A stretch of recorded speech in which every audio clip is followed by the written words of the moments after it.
Ya,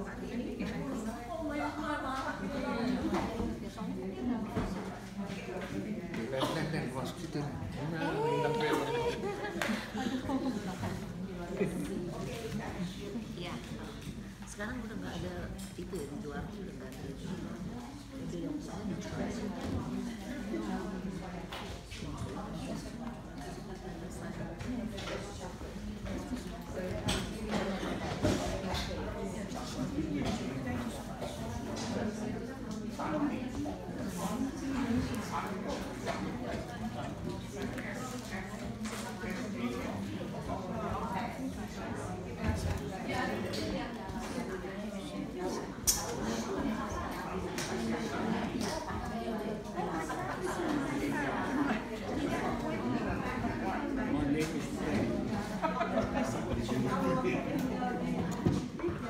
Jangan ketawa dong. Hi.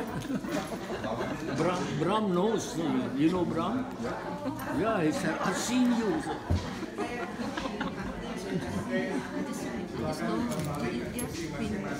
meeting. Yeah, we met last time. Yeah, last week. Jadi belum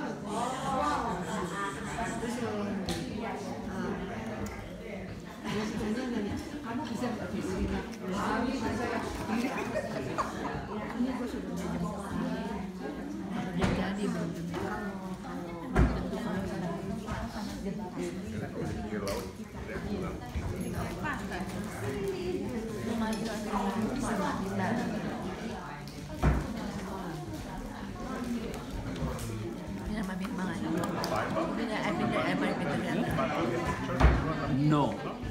I go home and I'm gonna be your name.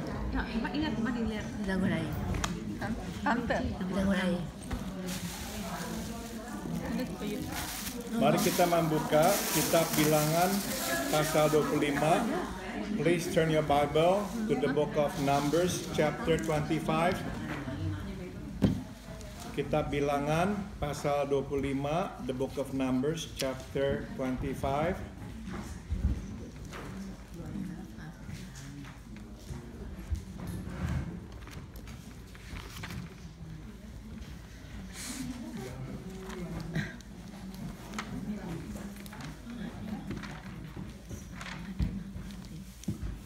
Kita membaca ayat 1 hingga ayat 5, and we are going to read from verse 1 to verse 5.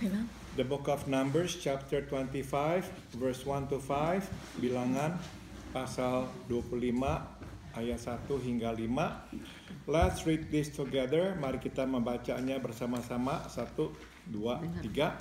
Sementara Israel tinggal di Sitim, mulailah bangsa itu berzina dengan perempuan-perempuan Moab. Perempuan-perempuan ini mengajak bangsa itu ke korban sembelihan bagi Allah mereka. Lalu bangsa itu turut makan dari korban itu dan menyembah Allah orang-orang itu. Ketika Israel berpasangan dengan Baal Peor, bangkitlah murka Tuhan terhadap Israel.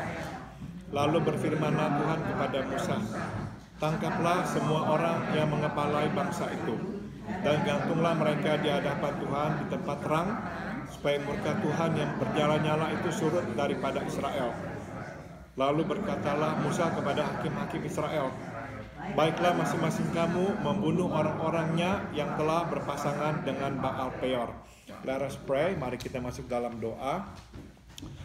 Terima kasih kami boleh membaca firman-Mu ya Tuhan.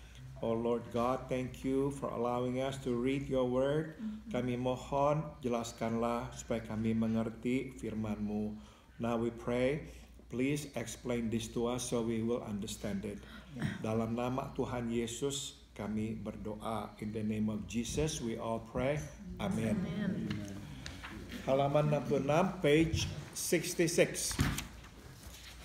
Salah satu hal tentang iblis yang mesti kita ketahui adalah dia tidak membuang waktu dan tenaga. Tambahkan kata tenaga.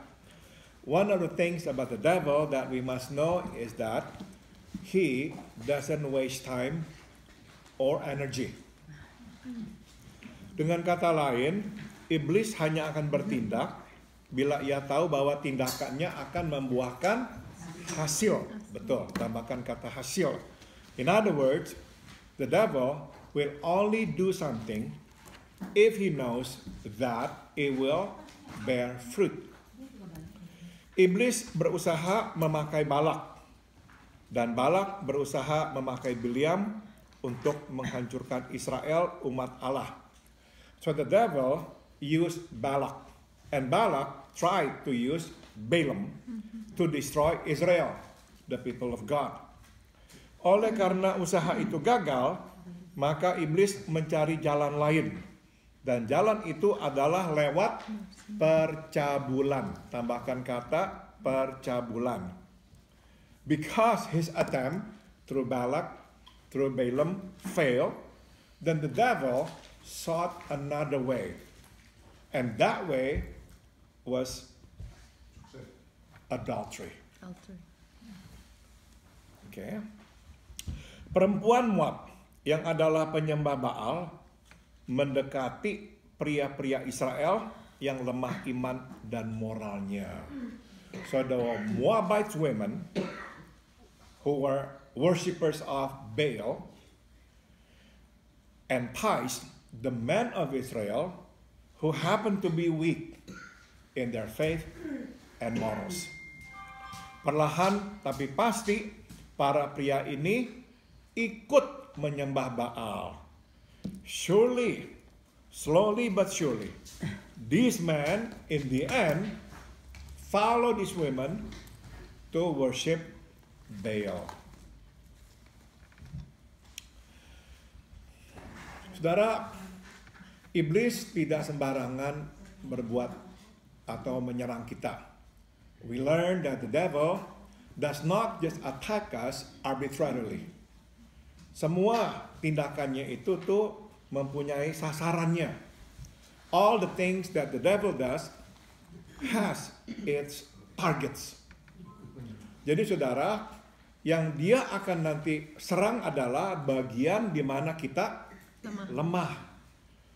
We know that the area that the devil will attack us on is in the area of our weakness.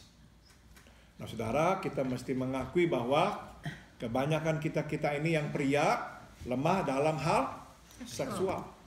And we must admit to the fact that most of us men are weak in sexual area.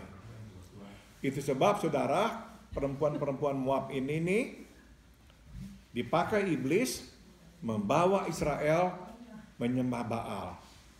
So, as we see here, the devil used these Moabite women to entice the people or the men of Israel. In the end, they worship Baal. Saudara ingat ya, mereka berhasil nggak membuat? Betul sekali, berhasil. Did he succeed? Yes, he succeeded. The devil succeeded. Jadi saudara, dipakai cara-cara yang lain nggak berhasil. Dipakai cara pencobaan seksual langsung berhasil. All other attempts failed. The temptation, sexual temptation, succeeded. Oke, sambung. Dari kitab Ulangan pasal 31 ayat 16, kita tahu bahwa ternyata serbuan para perempuan Moab ke pria Israel adalah atas nasihat Bileam. Based on the book of Deuteronomy chapter 31 verse 16, we know that these women, these Moabite women, were actually part of the design of attack. Whose idea? Balaam. Balaam. Jadi ini firman Tuhannya. Bukankah perempuan-perempuan ini atas nasihat Bileam menjadi penyebabnya orang Israel berubah setia terhadap Tuhan dalam hal Peor. Ya, let me read this in English. Hold on. Deuteronomy 31 verse 16.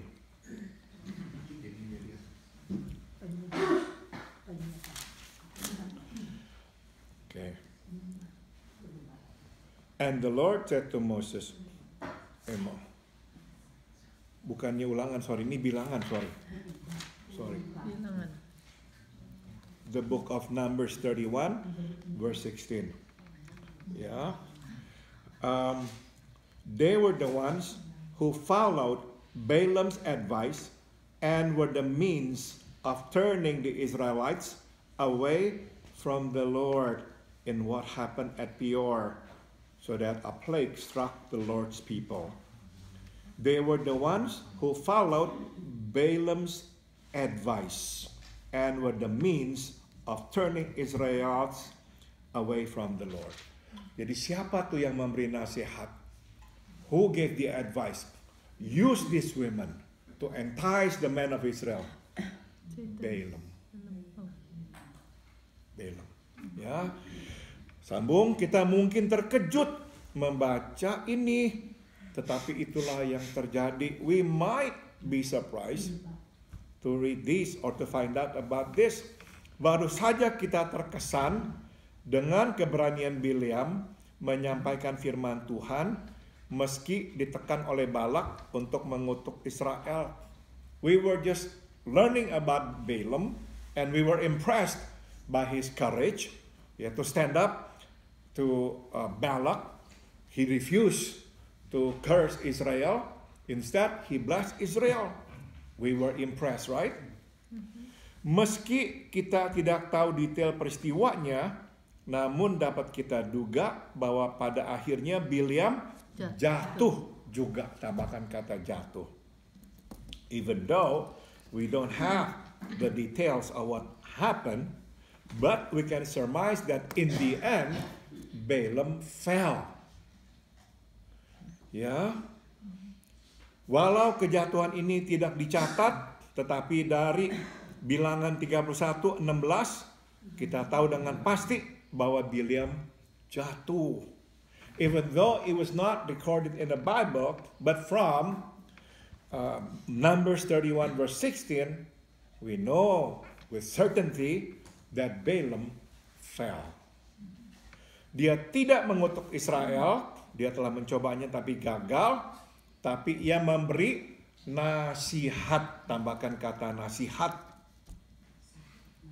Yang jahat namun ampuh, yaitu peralat perempuan Moab untuk menggoda laki-laki Israel dan membawa mereka menyembah Baal. You see, he did not curse Israel anymore. He tried, but he could not. Now he gave advice, very effective advice. Use these women to entice the men of Israel so they would worship Baal. Nah, saudara, kita take beberapa pelajaran. Now let's glean some lesson. Ternyata pertobatan Bileam tidak berumur panjang. It turned out to be Balaam's repentance did not last long. Dia bersemangat dan berapi-api menjalankan perintah Tuhan. Dalam waktu singkat dia jatuh. You see, he was so on fire. He prophesied, blessed Israel. He followed the Lord. But too bad, it did not last long. In a short time, he fell. Kenyataan kita berapi-api melayani Tuhan tidak menandakan bahwa kita kuat, tambahkan kata kuat. So we can learn this lesson now. The fact that we can serve God, we can be on fire serving Him, it does not mean, or it is not an indication of how strong we are spiritually speaking. Nggak ada ya jaminan sama sekali ya. There's no guarantee. We who are on fire can actually be weak, spiritually speaking. Seringkali api pelayanan yang berkobar cepat pula padam. Tambahkan kata padam. Oftentimes, this is what we see.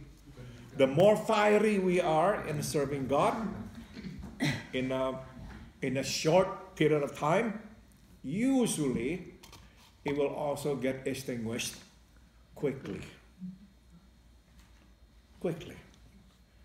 Sebaliknya, orang yang bertumbuh secara perlahan namun stabil cenderung bertahan lama dan kokoh dalam iman. On the contrary, those who grow spiritually slowly but stable, they tend to last long. They tend to be strong in their faith.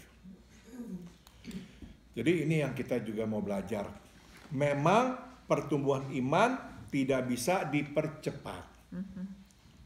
Iman mesti bertumbuh melewati waktu dan tempaan hidup. Tambahkan kata waktu. So spiritual growth cannot be accelerated. Faith can only grow through time and life's challenges. Dipakai Tuhan secara luar biasa tidak dapat menggantikan pertumbuhan iman yang natural. The fact that we are used by God mightily, it doesn't mean that we are actually growing spiritually.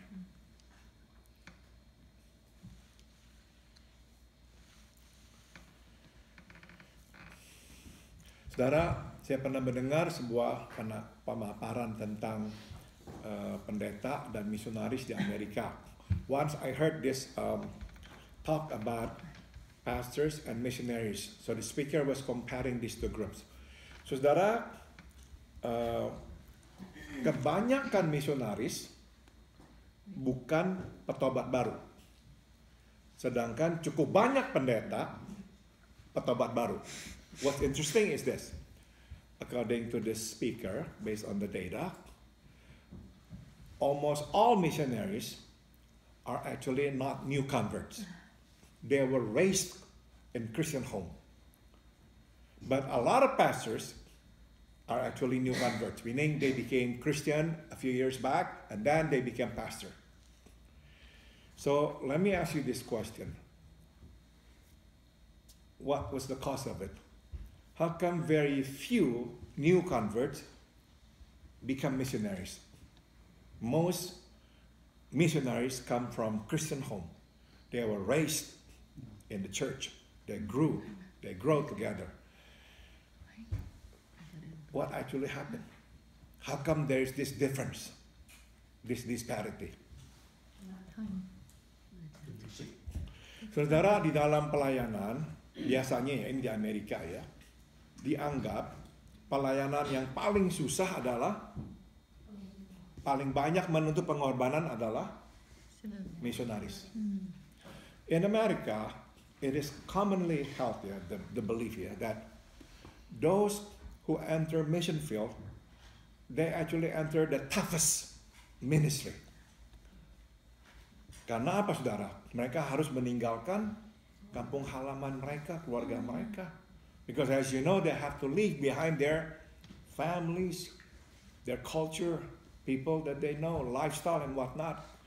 Yeah, start anew in a new country, learn the new language, learn the new culture. Jadi biasanya saudara di Amerika itu dianggap orang yang paling kuat lah, yang bisa masuk menjadi misionaris. So it is commonly held that only those who are very strong and tough can enter the mission field. Pendeta tidak harus, saudara. You don't have to be like that to become a pastor. Jadi saudara, kita bisa simpulkan kenapa kok kebanyakan misionaris memang bukan petobat baru tapi dibesarkan dalam keluarga Kristen karena perlu pertumbuhan iman yang kokoh, yang kuat. So we can then conclude that it requires them, missionaries, to be strong in their faith. It cannot be like accelerated in a few years' time. No, it has to go through time and it has to be tested by times and life challenges to be purified before they can actually in the end enter mission field. Jadi saudara, kita memang bisa berkata ya bahwa pertumbuhan rohani yang sehat seharusnya memang perlahan, lewat waktu. So we can then conclude that a healthy growth, spiritually speaking, must go through time, must be tested by times and situations. Begitu. Orang yang berapi-api, kebanyakan nantinya cepat padam. I have seen those who are so set on fire, suddenly they get extinguished. They fall apart. They fall away. Sambung. Pelajaran kedua yang dapat kita timba adalah salah satu pintu terampuh untuk membawa kita masuk ke dalam dosa adalah kedagingan. Tambahkan kata kedagingan. The second lesson which we can draw is that one of the quickest way to make us fall into sin is through our flesh. Bileam jatuh karena harta, sedang laki-laki Israel jatuh karena seks. Balaam fell because of silver and gold, wealth. While the men of Israel fell because of sex. Keduanya adalah dosa pemuasan daging. And we know, be it our thirst for wealth or sex, are both the sin of the flesh. Iblis tahu kelemahan kita, tambahkan kata kelemahan. Itu sebab banyak orang jatuh. Kalau bukan karena harta, karena seks. The devil knows our weakness. That is the reason. Many people fall into sin. If it is not because of wealth, it is because of sexual temptation. Mulai dari daging, akhirnya sampai ke hati. So it starts from the flesh, it ends in the heart. Tambahkan kata hati. Israel yang berteguh hati, akhirnya jatuh ke dalam penyembahan berhala. Israel finally fell into sin. They worship Baal. Itulah cara iblis membawa kita jauh dari Tuhan. And that's the devil's way to bring us far from God. Ia tidak menyodorkan berhala. Dia tidak perlu. Dia hanya perlu menyodorkan pemuasan daging. You see, the devil does not present to us an idol. He knows he doesn't need to do that. He only needs to give us fleshly satisfaction. Harta dan seks adalah senjata iblis yang terbukti ampuh. Terlalu banyak yang jatuh dan akhirnya meninggalkan Tuhan. Tambahkan kata meninggalkan Tuhan. Wealth and sex are the devil's effective ways to bring us down. So many fall, and in the end, abandon God because of wealth and sex.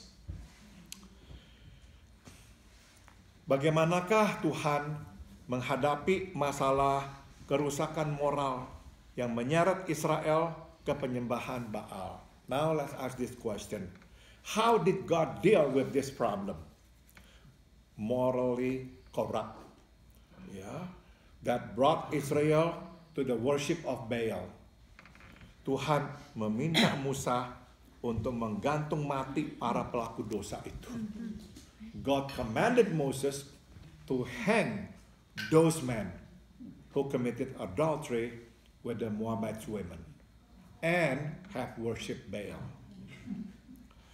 Tuhan sengaja meminta mereka dihukum gantung agar terlihat, tambahkan kata terlihat, oleh semuanya. God deliberately commanded Moses to hang them. Why? So everybody could see it. Dengan cara itu, Israel dibuat takut berbuat dosa lagi.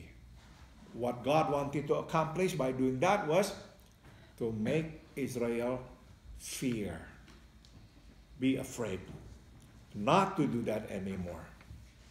Di sini dapat kita lihat bahwa Tuhan bertindak cepat, tambahkan kata cepat, menyingkirkan dosa dari tengah-tengah umatnya. So now we can see God acted very fast to get rid of sin from His people. Mungkin kita bertanya, mengapa harus secepat dan sedrastik itu? Perhaps we are wondering, why did God have to act that quickly and that drastically? Jawabnya adalah karena Tuhan tahu betapa cepatnya penyebaran bahaya kerusakan moral dan penyembahan berhala. Because God knew how quickly this moral corruption and this idolatry could spread. That's why He had to act right away. Tuhan tahu begitu manusia terikat oleh pemuasan daging, maka mereka akan gelap mata. Tambahkan kata gelap. Tidak peduli apapun. God knew the moment men become enslaved by their flesh, they would be blind. They would not care for anything anymore. Mereka akan terbuka dan bahkan menyambut Baal. Sebab Baal atau iblis tidak akan menghalangi mereka bercabul dengan siapapun. Ya. These people, or if we are enslaved by our flesh, we would be open and welcome Baal. Because Baal would not stop them to have or to commit adultery with whoever. Iblis justru senang, tambahkan kata senang, karena siasatnya berhasil. The devil was happy because his scheme succeeded. Itu sebab Tuhan harus bertindak cepat. And that's the reason God had to act very fast. Tuhan bukan kejam, Ia justru sayang, tambahkan kata sayang. You see, God was not cruel. No, He was loving. Dia tidak ingin melihat umatnya binasa dalam dosa. Because He loved them, He did not want His people to die in their sin. Maka Dia bertindak cepat. Ada pertanyaan? Atau ada komentar? Any question? Any comment?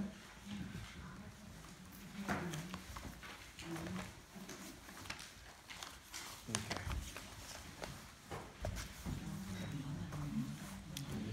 Kalau tidak ada, kita akan berdoa ya. Kita akan akhiri.